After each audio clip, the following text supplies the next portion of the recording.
Every morning, Dutchman Erik van Hos makes his way to the border with Thailand and Burma. Erik van Hos is right to play's project leader at the Tham Hin refugee camp. Where? Will he stay there for longer in the summer? Your son?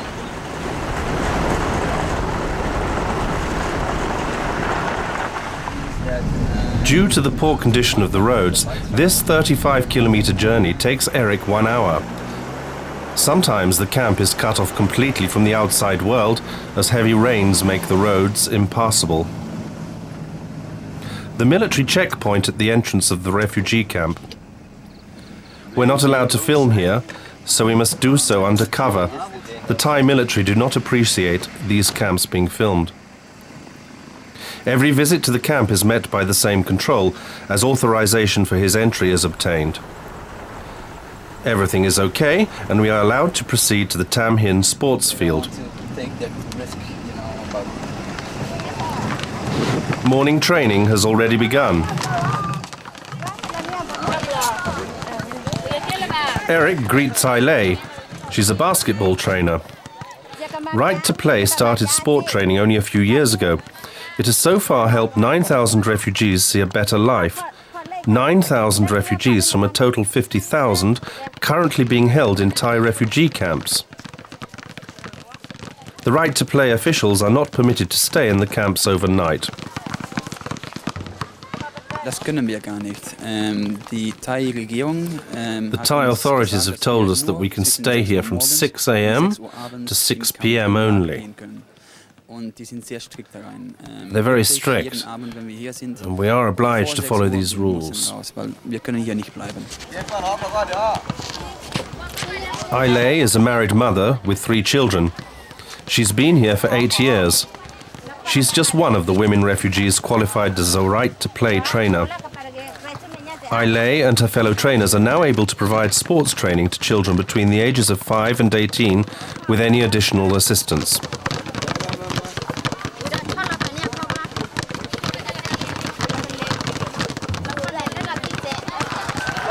For the children of the camp, sports and activity make up the most important part of the day.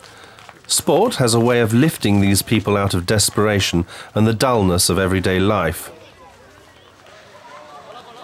More than half of the refugees are under 16 years old. Right to Play's sport program is also very important to Ailey. As a trainer, she can do useful chores in the camps, which earn Ailey approximately €10 per month.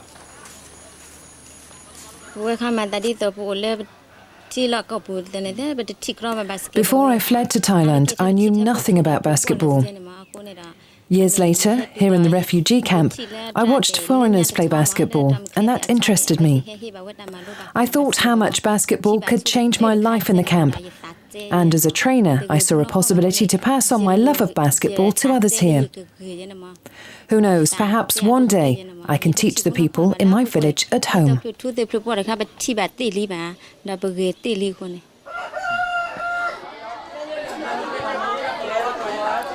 The secondary school accommodates mixed classes with girls and boys between 11 and 18 years old.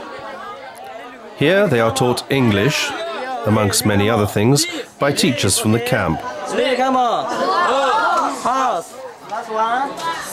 The children receive a broad education. Their native language is Karen, the language of the people in Burma. In the camp, they also learn Burmese and Thai, apart from English.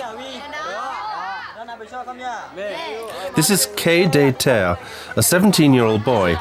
He was 9 when he came to the refugee camp. K. De Ter knows if he wants to have a chance outside the camp, a good education is crucial.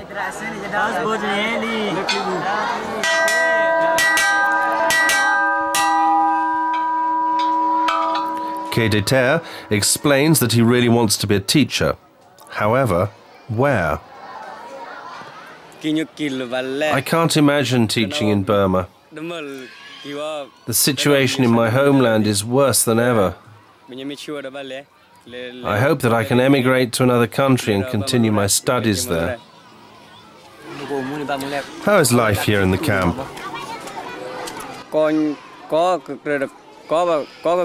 Oh, it's hard.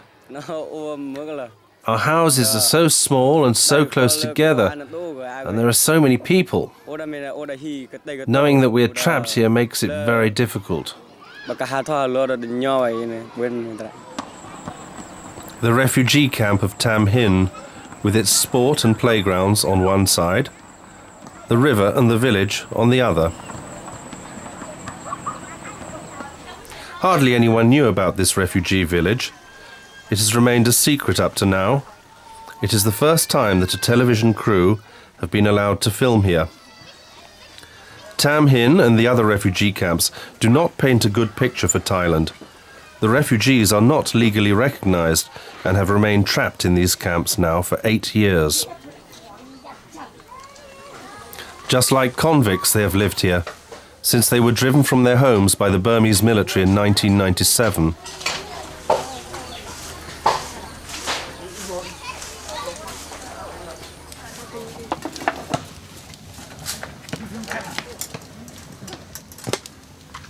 Aile also lives in this village.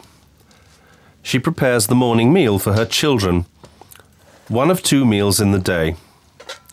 Rice and vegetables make up the core of the diet.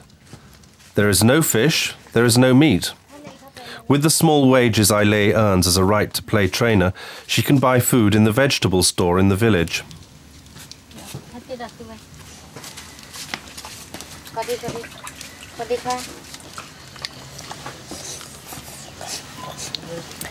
When we escaped from Burma 8 years ago, the boy was not yet born.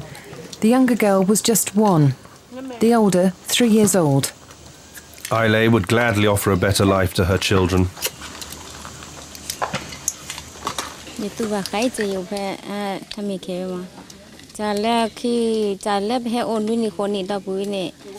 It's hard for them here in the camp. Sometimes the money doesn't come to buy the most important food. Then we must make do with the basic food, which we receive from a welfare organisation. We cannot eat curry, for example. This is not a beautiful life for my children. It's awful to be imprisoned with such an uncertain future before us. To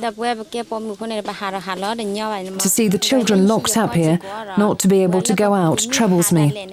There are people that go out in order to buy vegetables illegally, but I cannot do that. I have to provide for my 3 children, and I am a basketball trainer.